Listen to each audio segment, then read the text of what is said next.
features, and above all, discuss a camera that, just from its form factor, will be talked about a lot. Canon has gone from the R5C, C70, C80, C400 and finally here comes a camera that, let's be honest, is basically Canon's FX3, certainly with much superior features and certainly also with technological advances of several years.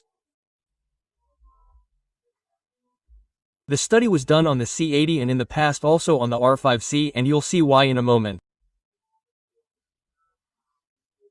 And this C50 does everything that one-man band filmmakers have been asking for a long time, that is, finally a compact video camera with unique features of the kind, but above all with everything you need, both for small independent productions, such as simple crops, up to people who need a video camera to actually shoot music videos, commercials, short films, because, as you can see above, it takes the switch from the R5C, so we find the menu for both video and photo which, although we don't have the definitive sample, is much faster than the R5C to switch between one system and the other.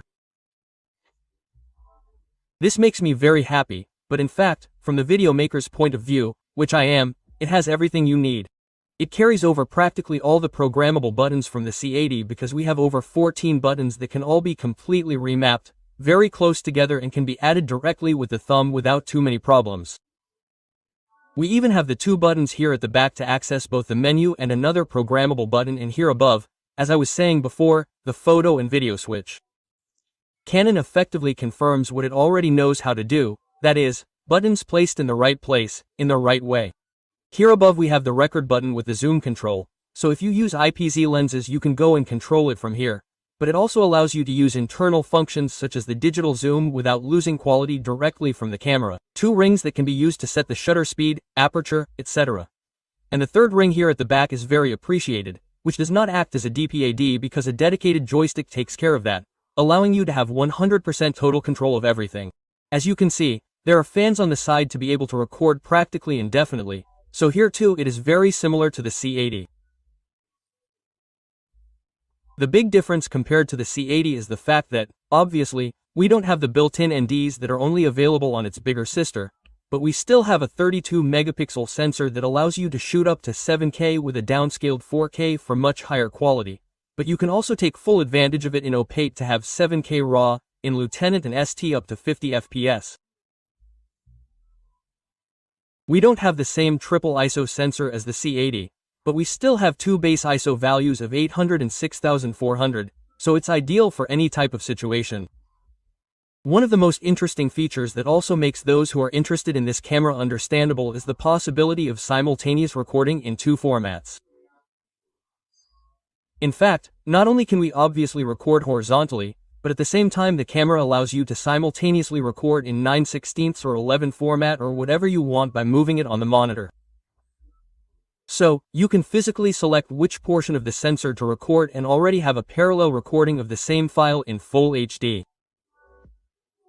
Ideal for those who, like us, need to record content both horizontally and vertically at the same time and thus avoid either cropping the sensor from the open gate or having to manage two separate recordings. For me, it is one of the most interesting functions of a camera, precisely, designed for a specific type of filmmaker. Still talking about design and aesthetics, as you can see above we have 2, 3 and 4¼ inputs to mount pretty much anything you want, so fortunately you have a modular camera even without external cages. And here on the side there is the SD-CF slot, so we have two slots, a CF Express and an SD slot on which we can make backups, on which we can shoot in smaller formats and RAW, because obviously we also have all the Canon formats with 4K up to 120 FPS and, of course, 7K RAW, which allows it to be used also in open gate. Canon, as always, confirms itself, in my opinion, as a leader in the possibility of 100% customization of the camera, beyond the buttons, just like on the C80. One of the things I like the most is the fact that we can make each output do what we want and how we want. On the HDMI we can put a LAT and certain markers.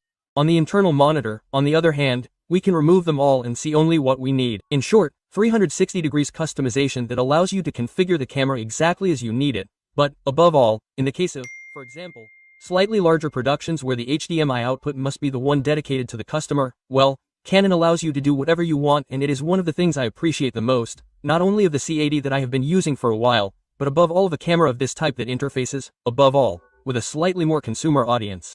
Below we find the classic LPSP batteries that you find on all Canon cameras, photographic cameras, etc. You can obviously power it via USB-C or phantom battery, and here on the side with the ports everything is 100% complete. Standard type academies, USB-C, microphone input, headphones, input for external remote control, and above all the dedicated timecode port.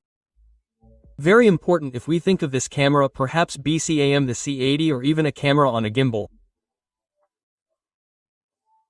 Finally, Canon also thinks about lighter setups for running and where we can coordinate it within a much wider ecosystem. Here's a wider system that is also confirmed because by networking the camera we can then control it remotely in any circumstance. So, to all effects, we are faced with a super professional camera, not only designed for small production companies, independent filmmakers or, in fact, video makers who want to buy a practically definitive camera, but also for those who perhaps need to use them in a much more professional context and were finally looking for a more compact camera for, I don't know, from a car camera to a gimbal or simply for handheld use without having to carry too much weight with them. The camera weighs 640 grams, the lens of course, so it is somewhat in line with its competitors. And the most interesting part is that Canon has also redesigned the handle that can be placed up here, and not only does it bring with it two XLR inputs, but it does something more because, as you can see, up here we have the possibility of having both the record button and the zoom controls. If we mount PZ lenses, for example, we can manage it directly from here, or from here we can directly insert the digital zoom, which is very useful for all those effects, right, that are currently used in music videos and so on. So complete customization possibilities and everything. Up here there's the slide to eventually mount a support for an external microphone and two additional screws to expand the entire ecosystem and perhaps be able to put an external monitor and so on. The screen is 3 inches. Here too it can be rotated in selfie mode so you can film yourself. I can simply imagine the setup I'm using right now. It can rotate. We have the fan here behind, of course, for air intake, as well as here in front, and the hot air comes out here on the side, near the doors. Another thing you can see, if I press the record button, we have 2 T lights that show us which card we are going to record on, and a T light here in front, and the handle also has a support.